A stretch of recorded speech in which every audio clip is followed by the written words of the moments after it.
Have you ever felt like you were born in the wrong place? Like the life waiting for you was never meant to be yours? I have. I was born into a conservative family in a small town in India. From the outside, we looked like any other traditional family.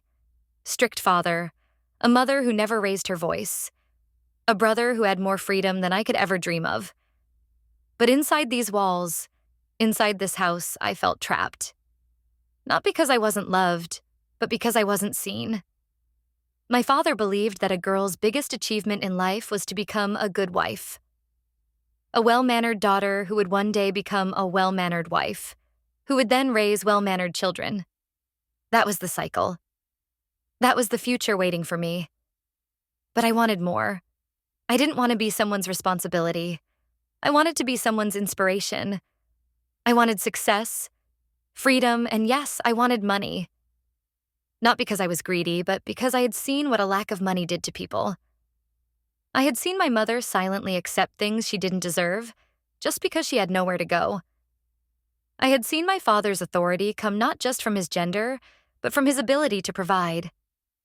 I wanted to provide for myself, but in my family, stepping out for work was never an option. A woman working outside was seen as shameful, unnecessary. "We will take care of you," they said. "Why do you need to earn?"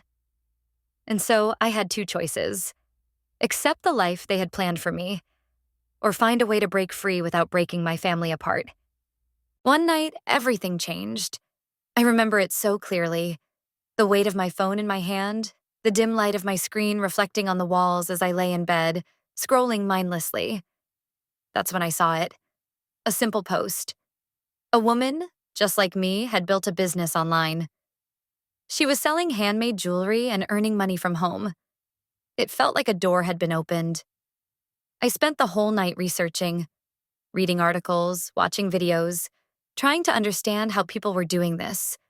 I had no money to invest, no permission to even own a laptop of my own, but I had my hands. I had my creativity. And most importantly, I had my desperation. Desperation to make something of myself. Desperation to prove, not just to my father, but to myself, that I was more than what they thought I was. I knew I had to be careful. If my father found out, he would shut everything down before I even got started. So, I worked in silence. I borrowed an old laptop from my cousin, telling my parents it was for learning new skills, which technically wasn't a lie. Late at night, when everyone was asleep, I would sit in the corner of my room, the screen dimmed to the lowest brightness, and I would learn. At first, it was overwhelming. There was so much I didn't know. How to sell online, how to market my work, how to convince people to trust a brand that didn't even exist yet. But I had one advantage. I was good at art. I started designing wedding invitations. Simple, elegant designs that I could create digitally. I made an Instagram page under a fake name, pretending to be a professional designer. I posted my first design, heart-pounding, unsure if anyone would even see it. Days passed. Nothing. No likes, no comments. I felt foolish, like I had dreamed too big. But then, one notification. A comment. "Can I order this?" I stared at the screen, my heart racing. This was it. I don't think I've ever felt a rush like that first sale. It wasn't about the money, 500 rupees wasn't going to change my life. But the proof that I could do this, that I had something valuable to offer. I delivered the design, got paid, and for the first time in my life, I held money that I had earned. Not given to me by my father, not saved from a festival gift, mine. I wanted to scream, to tell someone, but I couldn't. I had to stay quiet. I put every rupee back into the business, bought better software, learned more skills, and started designing not just invitations, but business logos, digital portraits, and personalized gifts. And slowly, the orders started coming in. But with success came fear. I had to keep everything hidden, delete messages, clear my browsing history, pretend like nothing had changed. My father still saw me as the same girl who would one day be married off. He had no idea that his daughter was earning more than most of the men he respected. Then, one evening, my brother found out. He walked into my room unexpectedly and saw my laptop screen. He saw the messages, the payments. I froze. "Does Papa know?" he asked.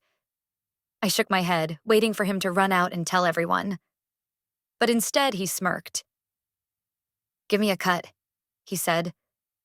I wanted to be angry, but I also knew that having an ally in the house could help me. So I agreed. And just like that, my younger brother became my secret business partner. Months passed. I was earning more than I had ever imagined, working in silence, building something that no one in my family knew about. Then, one day, everything changed. My mother fell sick. We needed money for treatment, and my father was struggling to arrange funds. That night, I made the biggest decision of my life.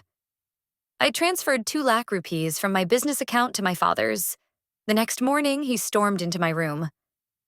"Where did this money come from?" I knew this was it. The moment I had been both dreading and waiting for. I took a deep breath and told him the truth.